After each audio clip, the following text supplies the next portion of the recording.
Assalamualaikum warahmatullahi wabarakatuh.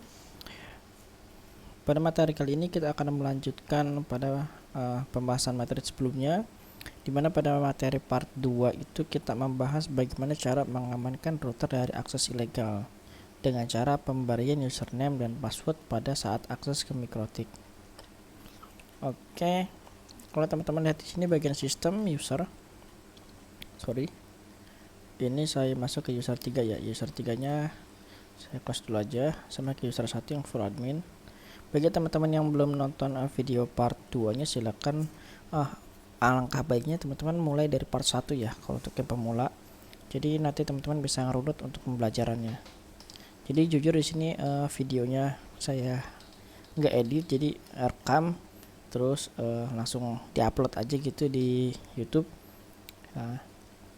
Jadi mohon maaf kalau seandainya videonya durasinya agak panjang dan mungkin ada kata-kata yang kurang tersusun rapih ya.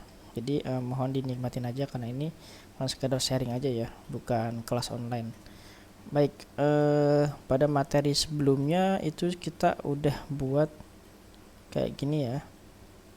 Jadi ada 3 user 1, user 2 sama user 3. Di sini ada user defaultnya itu admin.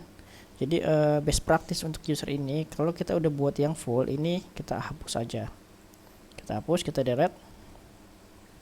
Tujuannya apa? Tujuannya supaya nanti ketika mikrotik pertama kali connect atau pertama kali diakses itu udah nggak ada user admin. Karena kalau masih ada itu riskan untuk adanya akses ilegal ke router kita. Baik, selanjutnya kemarin saya bahas kita mau melakukan penamaan interface ya. Oke, karena berhubung kita udah masuk ke menu ini ya, jadi lebih baik saya coba tuntaskan dulu. Di sini kan ada fitur nih yang namanya allow address ya. Fungsinya apa sih?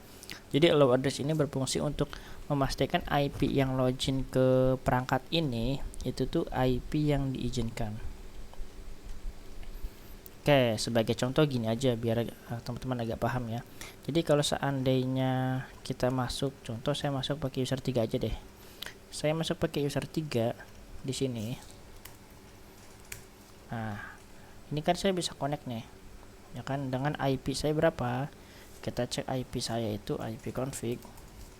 Nah, di sini IP saya 192.168.55.253. Jadi defaultnya semua IP itu bisa akses pakai user 3 ini. Tapi kalau kita tentukan IP siapa aja yang di-allow atau IP berapa aja, ini tuh bisa range atau bisa juga network ID bisa. Jadi ini nanti bisa akses semua. Contoh sederhana, di sini allow addressnya saya tambahin. Contoh saya kasih network ID dulu ya. Network ID itu contoh 192.168.55.0/24. Nah, ini namanya NID gitu. Kalau mungkin kalau Cisco lebih sering sebut CIDR ya, CIDR. Tapi kalau kita kalau saya pribadi kalau di mikrotik sering sebutnya NID nih, network ID. Jadi kalau kita allow kayak gini, dia akan muncul di sini, dan IP segmen 550 ini kan berarti dimulai dari IP 1 sampai dengan 254. Itu bisa akses. Oke, kita coba akses lagi. Untuk yang user 3 ini saya exit. Saya coba buka new winbox dengan user 3 lagi, connect. Nah, ini user 3 masih bisa akses. Sekarang kita akan coba melakukan spesifik IP, contoh pakai host ya. Nah, di user 3 ini saya ganti hostnya menjadi contoh 55.90. Ini buat contoh aja. Oke, jadi di user 3 ini hanya bisa diakses oleh IP dengan hanya bisa diakses dengan user atau perangkat yang memiliki IP 55.90. Di mana sekarang IP laptop saya itu 55.253. Oke, logikanya saya harusnya nggak bisa akses ya. Kita akan coba di bagian user 3 nya saya keluarin lagi. Oke, saya masuk ke new winbox, ke user 3, kita connect. Oke, di sini ada informasi ya. Nah, nggak bisa ya. Di sini ada informasi wrong username or password. Oke, kita cek di bagian user satunya. Nah, di sini kan 55 ya. Sudah fix, kalian nggak bisa masuk. Coba kita cek di bagian log. Nah, di log ini ada informasi ya. Dia kesimpannya di memori. Nah, sini informasinya ada login failure dari user 3, login failure, gagal login untuk user 3 dari IP ini.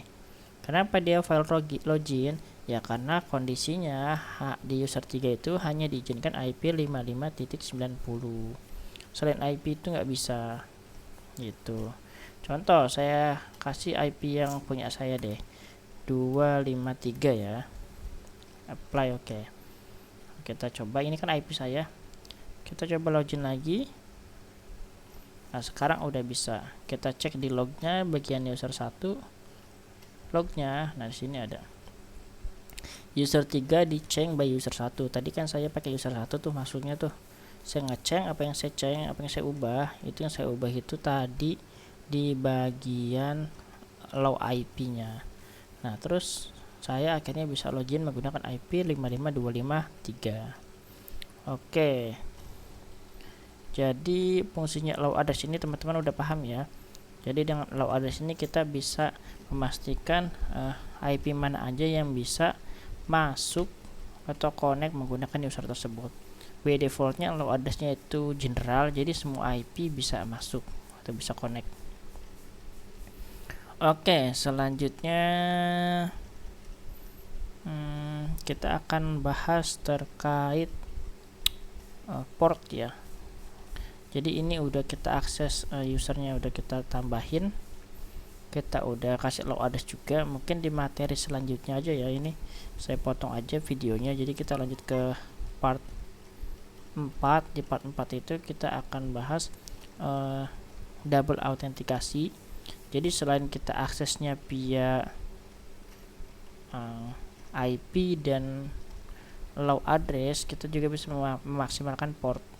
Oke, kita akan bahas pada video berikutnya. Semoga video ini bermanfaat. Jangan lupa di share dan di subscribe jika memang teman-teman merasa terbantu dengan video ini. Jika enggak ya nggak apa-apa juga. Oke, saya akhiri.